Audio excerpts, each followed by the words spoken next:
welcome to Cover Story. Today we shall be discussing the hot potato that is our Indian education system. Why are more and more of our kids looking to study abroad rather than colleges here? And more importantly, do they have a choice?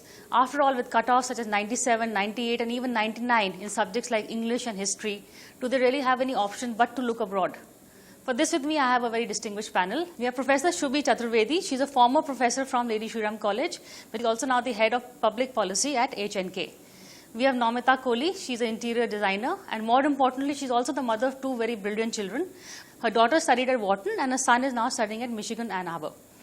And of course, we have Mr. Naveen Chopra. He's the person who actually brought career counseling to India, and he's the chairman of Chopras Consultancy. Shubi, I'll begin with you.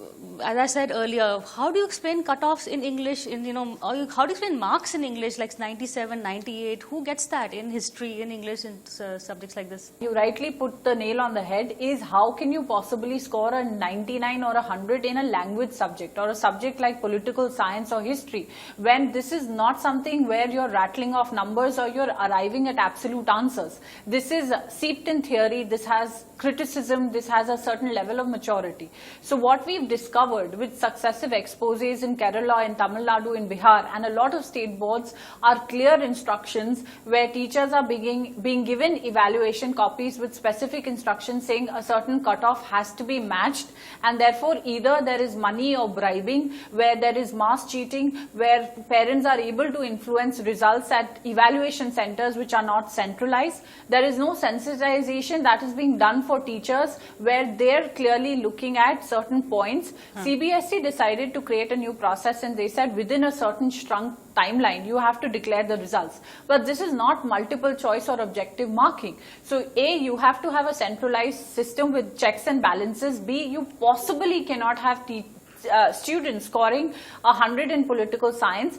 This kind of structure where you're reverse engineering your marks according to the expected cutoffs in Delhi University programs is completely unacceptable. It is ruining the education system, and it is something that we all worry about. So multiple theories, either corruption or influencing of power or badly evaluated copies and checks. And C, an outcome-based process where you're saying a student must score an X number of marks because that is the only way he will get admitted in the schools. We need to change that. Mr. Chopra on this also. Isn't this bizarre? And she's saying it happened about 3 years ago. Because why was the old system not working? What suddenly made the change? Apart from the reasons you got. There's a lot of arbitrariness in the way that our country is run. It's unfortunate. I guess it's also a global scenario which is happening in current times. So in the process of doing what's just been outlined, we are willfully destroying our not just our education system, but in actual fact we are destroying the very motivation for students. I mean, when students know that this is the way the system functions, I mean, they are then trying to work out ways and means of beating the system rather than developing themselves. And education is all about developing yourself. It's about self-development. It's about improving your mind. I mean, as I keep saying, 100 billion neurons in each one of our brains. The neural connections that we make are more than the stars in the galaxy, and yet we all use only about 4 or 5% of our brains. Someone who's using 6 or 7% becomes a genius. So the whole thrust of education should be to increase our utilization of our brain, about our mind, learning about consciousness, learning about who we are, learning about how to cope with life, and this is very, very rapid changing. The change tsunami that is upon us. That's a good word. I mean, if you don't do that, then we are destroying our civilization. And also straining credibility. I could see you, Nomita, nodding very emphatically when he was speaking. And about your kids, we spoke about Ashrika and Ashrant. They both got into very prestigious colleges abroad. Was this one of the reasons? Did you even consider colleges in India, or was that just the absolutely. I mean, I think both the kids did very well at school. However, I do know that they weren't in that 98% cutoff list. And that was a prime concern as far as the colleges here were concerned. We have very few institutions that we can actually apply to that are good institutions. So as a result, what happens is that you have to look at alternatives for yourself. Now, if you have the capability to be able to send your child, let's say abroad, then that would be an opportunity. However, that's not the only reason. I think the prime reason also was that our quality of education here is kind of, I feel, still a little archaic. You know, we go into a course and the child at 17 or 18 is supposed to know what they want to do for the next 3 years. However, in the US, let's say, you can do 2 years of toying around in a liberal arts course, and then you can actually go on to major in something that you may like. You know, my daughter went to do something in economics, and she actually ended up doing a dual degree with math and economics, which is great because she actually got to do a liberal arts course along with a course which was a BSc, and it put it all together really well. So I think that is an opportunity that we don't give our kids. And like you said, like our holistic education, what we are doing over here is we're actually concentrating on churning out the 98%, the 97%. But what about bringing out a leader who's complete in an entire sense of the word? You want somebody who's an academician, you want somebody who's a sportsman, you want somebody who's a team leader, you want somebody who's got co-curricular, debating, you know, everything thrown in. And yet there has to be life along with it. You know, you have to live a normal life too. Right. So how do you put that in unless... And if you're looking at the 98%, then you're looking at kids who are actually going in, studying what they need to, going and regurgitating that on their paper, bringing it out, and it's all through a rote system. So I feel that kind of you know, breakaway that they have is possibly one of the main reasons that we actually looked at that for our kids. I want to ask one question. Where did you do your college? Was it in India or abroad? Oh yes, of course. And I've been very fortunate to have read at some of the best institutions in the country. So my undergraduation is from Lucknow University. I wanted choices of subjects like anthropology, psychology and history. Yeah. Now the way, Namita is absolutely right. When you're looking at, and then my post-graduation is from Mass Communication Research Center, Jamia. So I would say the quality of education at our higher education institutions is world-class. We're the best in Asia, not just in India.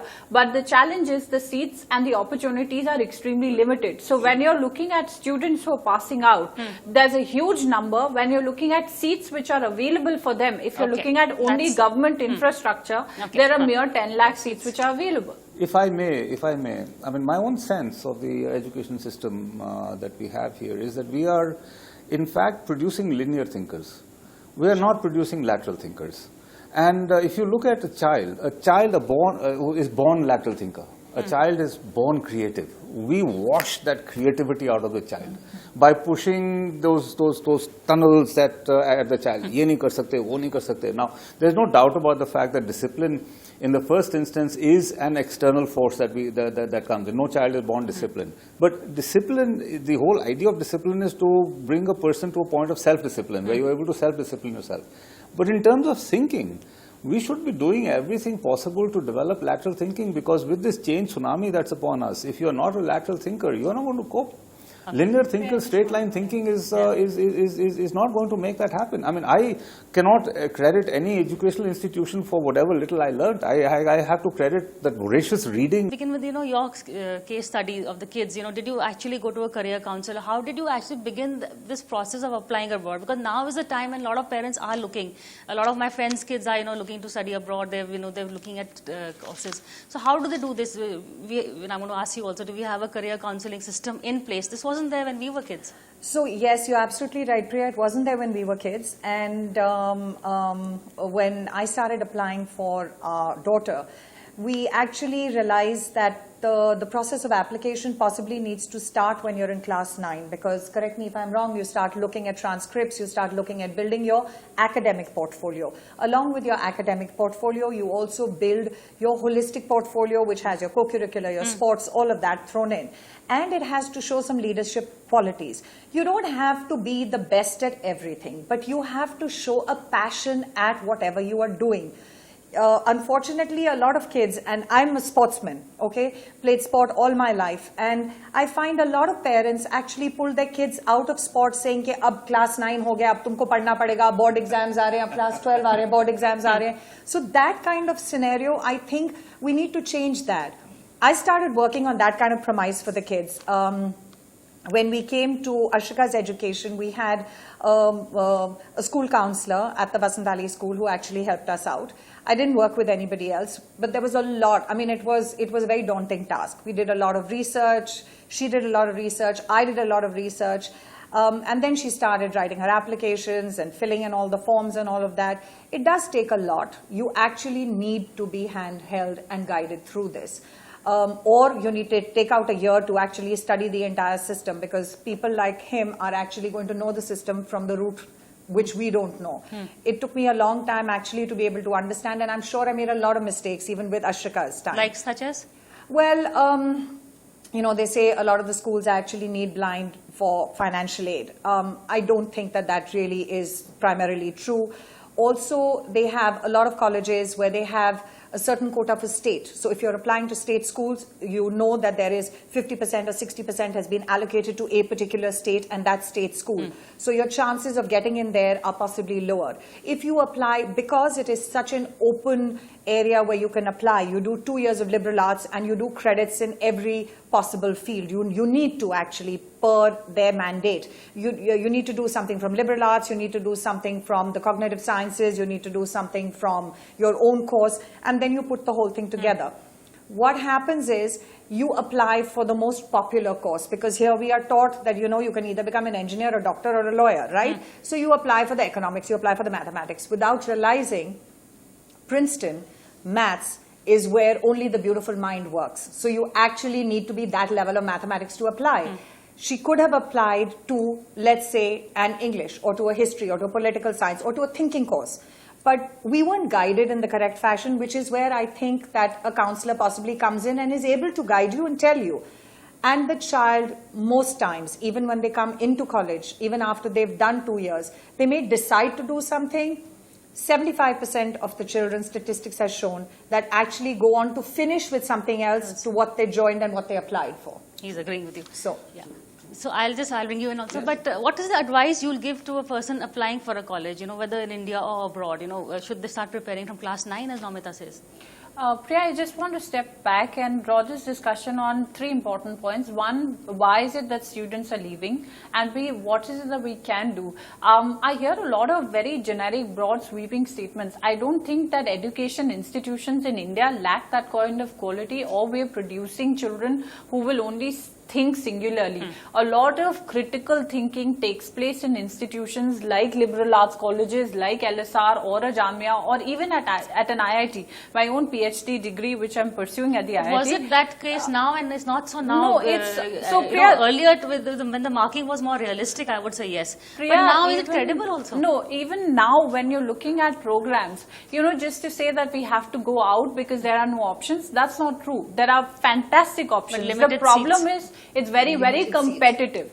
And we don't want to also just spend this time talking about how is it that you can get admission abroad or here. While I agree that the planning and the process needs to start very early because it's very competitive, so we're looking at students who are well-rounded, who have an experience in either leadership or social work, or the work that they've done abroad, or the work that they're doing in extracurricular activities by way of theatre or performance. And that is important because we're looking at a student who has more than just core and fundamentals. What we're also seeing, Priya, is less and less time which is being spent on their cores and fundamentals. But having said that, now when it came to career counseling or having parents decide, when we're meeting children, we're meeting a lot of children.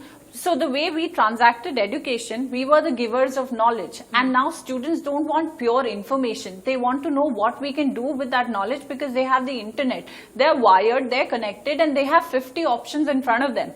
The application process, say 10 years ago, was very tough because you were writing individually to a Princeton or a Harvard. You were seeking brochures, you were seeking programs. You can see all of that online. So when kids, you look at them, they're taking gap years. They're looking at options, they're exploring options.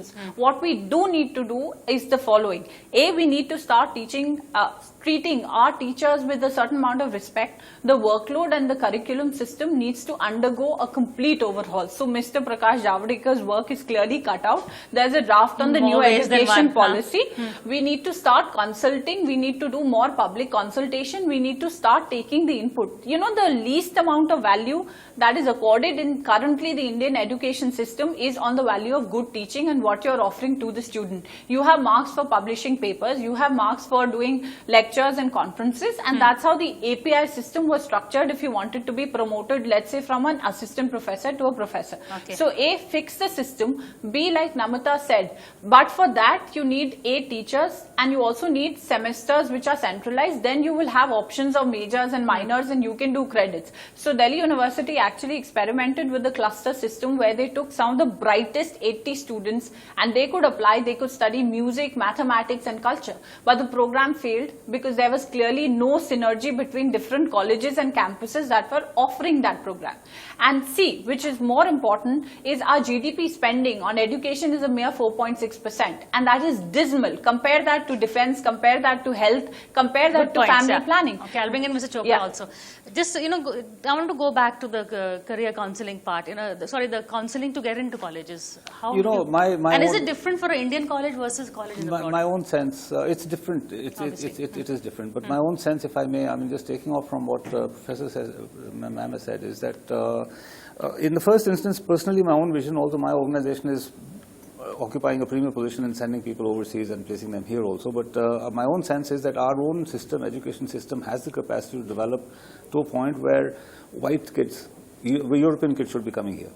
And it should. We ourselves are looking at setting up a university, and have made an application towards that. I'm looking at setting up a school. But having said that, in terms of career planning and career counseling, the time that we have entered is that this change tsunami that we are talking of is now at a place where it is entirely possible for a student to enter a course thinking that at the end of the course there are going to be great jobs. And by the time that person has finished the course, those jobs are gone. It is now being projected that within 5 years, in 5 years' time, 10% of the global workforce is going to be robots. You're going to have thinking assistants who are going to think for you. We need to take a quick break, but I'm going to come back to you and we're going to continue with this discussion. But first, a quick break.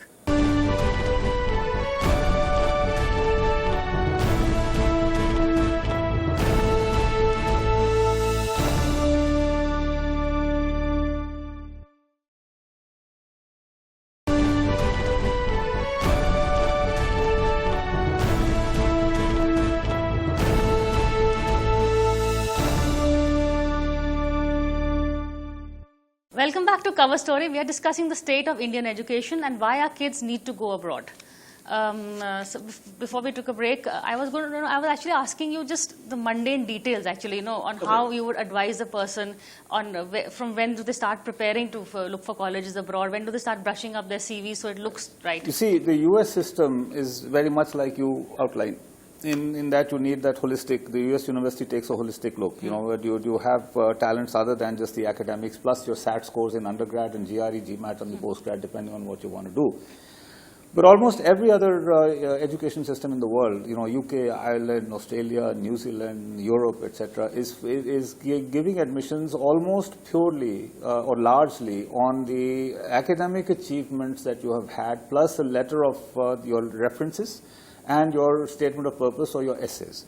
So, and then in some cases there will be interviews, in other cases there won't be interviews. So the USA is by far the most complex of admission systems and does need to begin much earlier than elsewise. But the rest of the world is not that complicated or that complex. So it's a fairly simple. And by the way, it is not just about going overseas. I mean, there are more options opening up here in India. Sure. There are institutions that are coming up. Are there more professional colleges that are opening up? There are. So it's not just about going overseas. It's a question of finding the best where you're going to get the best for you. And overseas is not for everybody. You've got to get your own fit. I mean, there are hundreds of thousands of kids that I will say don't go overseas because for you the best is here. Okay. So it's not a one glove fits all. I mean, it's different for But do you find, Nomita, your education, your college, you were in Stephens, you had time to do basketball, other stuff also. So there was time to have that holistic education. Now there is no time. Why? No, absolutely. So actually coming back to what you were saying, you said that there are institutions here that are fabulous. I'm not saying, I'm by no means suggesting that we don't have institutions here that are great, but can't we count them literally on our fingertips? Now, what is happening in Delhi? Tell me. You have so many colleges. Every college there are kids from all over India. How many people are we in India? 1.something billion people, right? Okay, great. Billion. So even 3 billion right now. So there's so many children that are actually coming. Where are all the premier colleges? They're all in the metropolis. They're in Delhi. So everybody comes into Delhi. Now you have brains from all over India. India is like a mini Europe, right? We're a huge country. So everybody comes into Delhi. We don't have those many number of colleges that can actually cater to it. So, we have a reservation system everywhere, right? So I'm actually coming into the academic, or, the politic of academic, let's say, where I really want to know. We have a reservation system for a quota system for caste. We have a quota system for, for your religious background. I want to know, why don't we have a quota system for in-state kids? If we have a quota system for in-state kids, we have 50% quota system or 40% quota system for Delhi kids. There's so many Delhi kids that are not able to apply to colleges. But I can see the flip side of this. No, I am personally not a quota person, I'm sorry. No, I am not a quota person, but I'm just saying that there needs to be something that needs to be sorted out, because there are great institutions. Unfortunately, the cutoff mark, which is where we started the conversation from, the cutoff mark for the children to apply to the colleges is so high. So unless you are in that cutoff few, what college do you get? Now, I know for a fact that when I applied to college, the cutoff at St. Stephen's in those days in English was possibly a 68%, okay? I didn't have a 68%, I had a 66%. I had a huge sport background that actually got me into college, okay? The point is, if I had not had that, I would have gone from one college to the other to the other. I had applied in 8 colleges. And I was rejected in 6 out of the 8. But at your time, the highest mark in your subject would have been what, 72, 74, 75? Correct. And not 95, 97. 88, okay. 88. So 88 was still a lot more. In English at that time? Well, the highest, the top mark. Yeah. Oh, yeah, in English, yes, People absolutely. could get 80s in English. So then 98 in English is not such a stretch. Yeah, but 98 in English, Priya, also we find this even in our school. We find that there are kids who are doing, the science courses. There are kids who are doing the commerce stream, and then there are kids who are doing humanities stream. I find it exceedingly difficult to understand how a school that thinks, speaks, and educates in English, a lot of the schools in Delhi that do that are not being able to score the same kind of marks in English as our schools that are not being, are not getting the same kind of background. In most of the schools in Delhi now, as part of the curriculum, they're possibly doing Shakespeare, they're doing a lot of, they're doing a lot of literary work. Why is it that they, at their level of English, are not being able to score the same marks? That is the question that I really want to ask. And English is one of the subjects that is a compulsory, mandatory subject that actually pulls your entire weightage down. You want to take that question? Sure, happy to. In addition to that, Priya, I want to table some other points as well. So, taking off from where Mr. Chopra was telling us about the future of IT and IoT and cloud computing, these are areas that I actually do substantial amount of work in. While we've seen Google and Tesla try out automated cars, Tesla had a really bad accident where the automated car could not tell the difference between white clouds and the white trailer. So, in terms of developing technology, and then they met with an accident, there are experiments which are work in progress, but there are certain points that Indian academia and our system will have to take on board. One of them being your courses cannot be obsolete by the time you pass out after 3 years of undergraduation. So a clear revision between industry and academia, and that does not mean you speak to the lowest common denominator and say the entire course needs to be a skill development program or a capacity building program or vocationalization of education. There has to be space for lateral thinking, critical thinking, asking questions, and that tradition should not disappear. So courses like seminar, courses where you investigate a social problem, where you do social engineering and you also look at application. Then in terms of India being what we are, we're like a continent. So it can take many Europes and more when it comes to diversity of education systems. When we sit in the heart of Delhi, we forget about the rest of India. There are many, many institutions of excellence which are developing and they exist across India. What we do need to look at, however, is the paucity of seats per availability. So there are about only 10 lakh seats for higher education colleges. We need to look at governance where you improve the quality of public and state funded education systems. You also need to look at a careful check on privatization and mushrooming of private colleges which are becoming teaching shops. So what you need is a concerted effort between private-public partnerships where you will have more seats, more programs, more innovative teaching learning e-learning, where industry and academia can collaborate and have relevant courses. We also need to also step back and say we're not going to tell our children what courses they must pursue. So IITs now have a humanities department. They're allowing you to take courses in liberal arts and economics, but you also need to have a culture of entrepreneurship where the whole idea of where the whole idea of seeking a job cannot be the ultimate outcome of the degree. So there has to be difference between knowledge and education. But is India ready? We are more than ready, but we'll have to open up our eyes and start spending more on education, start spending more on research, innovation and design. And that is what China has done successfully, despite not being a democracy.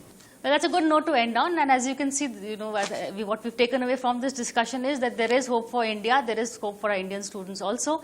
But from now, that's all for this week. Thank you for watching this edition of Cover Story. We'll see you again, same time next week.